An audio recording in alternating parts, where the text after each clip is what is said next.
വിശുദ്ധ മത്തായി എഴുതിയ സുവിശേഷം അദ്ധ്യായം 25. 10 കന്യകമാരുടെ ഉപമ. സ്വർഗരാജ്യം വിളക്കുമെടുത്ത് മണവാളനെ എതിരേൽക്കാൻ പുറപ്പെട്ട 10 കന്യകമാർക്ക് സദൃശം. അവരിൽ 5 പേർ വിവേകശൂന്യരും 5 പേർ വിവേകവതികളുമായിരുന്നു. വിവേകശൂന്യകൾ വിളക്കെടുത്തപ്പോൾ എണ്ണ കരുതിയില്ല. വിവേകവതികളാകട്ടെ വിളക്കുകളോടൊപ്പം പാത്രങ്ങളിൽ എണ്ണയും എടുത്തിരുന്നു. മണവാളൻ വരാൻ വൈകി, ഉറക്കം വരുകയാൽ കന്യകമാർ കിടന്നുറങ്ങി. അർദ്ധരാത്രിയിൽ ഇതാ മണവാളൻ, പുറത്തു വന്ന് അവനെ എതിരേൽക്കുവിൻ എന്ന് ആർപ്പുവിളിയുണ്ടായി. ആ കന്യകമാരെല്ലാം ഉണർന്ന് വിളക്കുകൾ തെളിച്ചു. വിവേകശൂന്യകൾ വിവേകവതികളോട് പറഞ്ഞു, ഞങ്ങളുടെ വിളക്കുകൾ അണഞ്ഞു പോകുന്നതിനാൽ നിങ്ങളുടെ എണ്ണയിൽ കുറെ ഞങ്ങൾക്കു തരിക. വിവേകവതികൾ മറുപടി പറഞ്ഞു, ഞങ്ങൾക്കും നിങ്ങൾക്കും മതിയാകാതെ വരുമെന്നതിനാൽ നിങ്ങൾ വിൽപ്പനക്കാരുടെ അടുത്തുപോയി വാങ്ങിക്കൊള്ളുവിൻ. അവർ വാങ്ങാൻ പോയപ്പോൾ മണവാളൻ വന്നു. ഒരുങ്ങിയിരുന്നവർ അവനോടൊത്ത് വിവാഹവിരുന്നിനകത്തു പ്രവേശിച്ചു. വാതിൽ അടയ്ക്കപ്പെടുകയും ചെയ്തു. പിന്നീട് മറ്റു 10 കന്യകമാർ വന്ന്, കർത്താവേ, കർത്താവേ, ഞങ്ങൾക്ക് തുറന്നു തരണമേ എന്ന് അപേക്ഷിച്ചു. അവൻ പ്രതിവചിച്ചു, സത്യമായി ഞാൻ നിങ്ങളോട് പറയുന്നു, ഞാൻ നിങ്ങളെ അറിയുകയില്ല. അതുകൊണ്ട് ജാഗരൂകരായിരിക്കുവിൻ. ആ ദിവസമോ മണിക്കൂറോ നിങ്ങൾ അറിയുന്നില്ല. താലന്തുകളുടെ ഉപമ. ഒരുവൻ യാത്ര പുറപ്പെടുന്നതിനു മുമ്പ് ഭൃത്യന്മാരെ വിളിച്ച് തൻ്റെ സമ്പത്ത് അവരെ ഭരമേൽപ്പിച്ചതുപോലെയാണ് സ്വർഗരാജ്യം.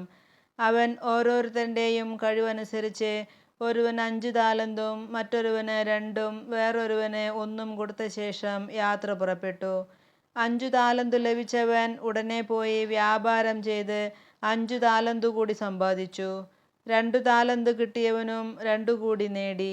എന്നാൽ 1 താലന്തു ലഭിച്ചവൻ പോയി നിലം കുഴിച്ച് യജമാനന്റെ പണം മറച്ചുവെച്ചു. ഏറെ കാലത്തിനു ശേഷം ആ ഭൃത്യന്മാരുടെ യജമാനൻ വന്ന് അവരുമായി കണക്കു തീർത്തു. 5 താലന്തു കിട്ടിയവൻ വന്ന് 5 കൂടി സമർപ്പിച്ചു. യജമാനനെ, നീ എനിക്ക് 5 താലന്താണല്ലോ നൽകിയത്. ഇതാ ഞാൻ 5 കൂടി സമ്പാദിച്ചിരിക്കുന്നു എന്ന് പറഞ്ഞു. യജമാനൻ പറഞ്ഞു, കൊള്ളാം, നല്ലവനും വിശ്വസ്തനുമായ ഭൃത്യാ. അല്പകാര്യങ്ങളിൽ വിശ്വസ്തനായിരുന്നതിനാൽ അനേക കാര്യങ്ങൾ നിന്നെ ഞാൻ ഭരമേൽപ്പിക്കും. നിന്റെ യജമാനന്റെ സന്തോഷത്തിലേക്ക് നീ പ്രവേശിക്കുക. 2 താലന്ത് കിട്ടിയവനും വന്നു പറഞ്ഞു, യജമാനനെ, നീ എനിക്ക് 2 താലന്താണല്ലോ നൽകിയത്. ഇതാ ഞാൻ 2 കൂടി സമ്പാദിച്ചിരിക്കുന്നു. യജമാനൻ പറഞ്ഞു, കൊള്ളാം, നല്ലവനും വിശ്വസ്തനുമായ ഭൃത്യാ. അല്പകാര്യങ്ങളിൽ വിശ്വസ്തനായിരിക്കുന്നതിനാൽ അനേക കാര്യങ്ങൾ നിന്നെ ഞാൻ ഭരമേൽപ്പിക്കും. നിന്റെ യജമാനന്റെ സന്തോഷത്തിലേക്ക് നീ പ്രവേശിക്കുക. 1 താലന്ത് കിട്ടിയവൻ വന്നു പറഞ്ഞു, യജമാനനെ, നീ വിതയ്ക്കാത്തിടത്തു നിന്ന് കൊയ്യുകയും വിതറാത്തിടത്തു നിന്ന് ശേഖരിക്കുകയും ചെയ്യുന്ന കഠിനഹൃദയനാണെന്ന് ഞാൻ മനസ്സിലാക്കി. അതിനാൽ ഞാൻ ഭയപ്പെട്ട് നിന്റെ താലന്ത് മണ്ണിൽ മറച്ചുവെച്ചു. ഇതാ നിന്റേത് എടുത്തുകൊള്ളുക. യജമാനൻ പറഞ്ഞു, ദുഷ്ടനും മടിയനുമായ ഭൃത്യാ, ഞാൻ വിതയ്ക്കാത്തിടത്തു നിന്ന് കൊയ്യുന്നവനും വിതറാത്തിടത്തു നിന്ന് ശേഖരിക്കുന്നവനുമാണെന്ന് നീ മനസ്സിലാക്കിയിരുന്നല്ലോ. എൻ്റെ നാണയം നീ പണവ്യാപാരികളുടെ പക്കൽ നിക്ഷേപിക്കേണ്ടതായിരുന്നു. ഞാൻ വന്ന് എൻ്റെ പണം പലിശ സഹിതം വാങ്ങുമായിരുന്നു. ആ താലന്ത് അവനിൽ നിന്നെടുത്ത് 10 താലന്തുള്ളവന് കൊടുക്കുക. ഉള്ളവന് നൽകപ്പെടും, അവന് സമൃദ്ധി ഉണ്ടാവുകയും ചെയ്യും. ഇല്ലാത്തവനിൽ നിന്ന് ഉള്ളതുപോലും എടുക്കപ്പെടും. പ്രയോജനമില്ലാത്ത ആ ഭൃത്യനെ പുറത്ത് അന്ധകാരത്തിലേക്ക് തള്ളിക്കളയുക. അവിടെ വിലാപവും പല്ലുകടിയുമായിരിക്കും. അവസാന വിധി. മനുഷ്യപുത്രൻ എല്ലാ ദൂതന്മാരോടും കൂടെ മഹത്വത്തിൽ എഴുന്നള്ളുമ്പോൾ അവൻ തൻ്റെ മഹിമയുടെ സിംഹാസനത്തിൽ ഭവിഷ്ഠനാകും.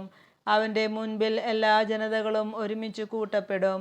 ഇടയൻ ചെമ്മരിയാടുകളെ കോലാടുകളിൽ നിന്നും വേർതിരിക്കുന്നത് പോലെ അവൻ അവരെ തമ്മിൽ വേർതിരിക്കും. അവൻ ചെമ്മരിയാടുകളെ തൻ്റെ വലത്തുവശത്തും കോലാടുകളെ ഇടത്തുവശത്തും നിർത്തും.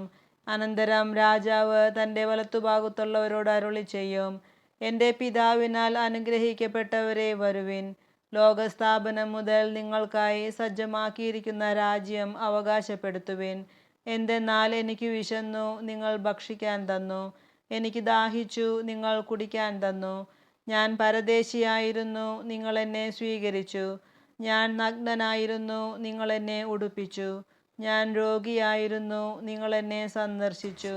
ഞാൻ കാരാഗൃഹത്തിലായിരുന്നു, നിങ്ങൾ എൻ്റെ അടുത്ത് വന്നു. അപ്പോൾ നീതിമാന്മാർ ഇങ്ങനെ മറുപടി പറയും: കർത്താവേ, നിന്നെ വിശക്കുന്നവനായി കണ്ട് ഞങ്ങൾ ആഹാരം നൽകിയതും ദാഹിക്കുന്നവനായി കണ്ട് കുടിക്കാൻ നൽകിയതും എപ്പോൾ? നിന്നെ പരദേശിയായി കണ്ട് സ്വീകരിച്ചതും നഗ്നനായി കണ്ട് ഉടുപ്പിച്ചതും എപ്പോൾ? നിന്നെ ഞങ്ങൾ രോഗാവസ്ഥയിലോ കാരാഗൃഹത്തിലോ കണ്ട് സന്ദർശിച്ചത് എപ്പോൾ?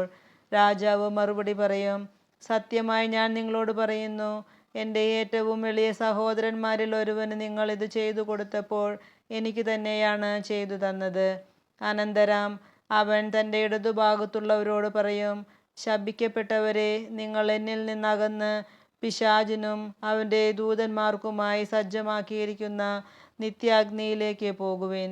എനിക്ക് വിശന്നു, നിങ്ങൾ ആഹാരം തന്നില്ല. എനിക്ക് ദാഹിച്ചു, നിങ്ങൾ കുടിക്കാൻ തന്നില്ല. ഞാൻ പരദേശിയായിരുന്നു, നിങ്ങൾ എന്നെ സ്വീകരിച്ചില്ല. ഞാൻ നഗ്നനായിരുന്നു, നിങ്ങൾ എന്നെ ഉടുപ്പിച്ചില്ല. രോഗാവസ്ഥയിലും കാരാഗൃഹത്തിലുമായിരുന്നു, നിങ്ങൾ എന്നെ സന്ദർശിച്ചില്ല.